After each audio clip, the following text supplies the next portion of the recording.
S જયશંકરનો કતાર અને બહરીનનો સત્તાવાર પ્રવાસ પૂર્ણ થયો.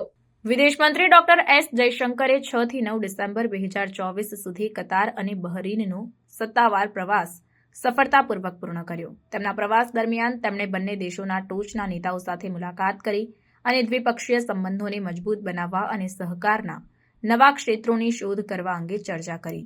કતારમાં ડોક્ટર જયશંકરે 22મી આવૃત્તિના દોહા ફોરમમાં ભાગ લીધો, જ્યાં તેમણે નવા યુગમાં સંઘર્ષ નિવારણ પેનલ પર ભાષણ આપ્યું.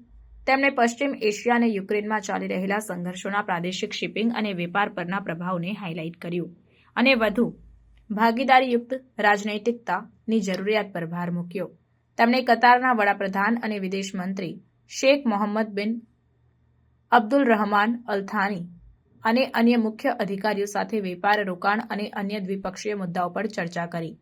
બહરીનના પ્રવાસ દરમિયાન ડોક્ટર જયશંકરે બહરીનના વિદેશ મંત્રી અબ્દુલ લતીફ બિન રશીદ અલ ઝયાની સાથે ભારત બહરીન હાઈ જોઈન્ટ કમિશનની ચોથી બેઠકની સહ-અધ્યક્ષતા કરી. બેઠકમાં વેપાર, રોકાણ, આરોગ્ય સંભાળ, ઉર્જા, સુરક્ષા, પર્યટન અને લોકોથી લોકો સંબંધો સહિતના દ્વિપક્ષીય સંબંધોના સમગ્ર વ્યાપની સમીક્ષા કરવામાં આવી.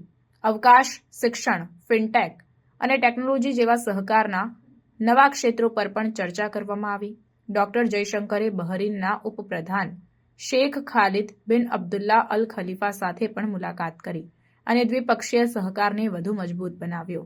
ડોક્ટર જયશંકરના પ્રવાસે પ્રદેશમાં સુરક્ષા, સ્થિરતા અને વિકાસને વધારવા માટે ભારતની પ્રતિબદ્ધતાને રેખાંકિત કરી.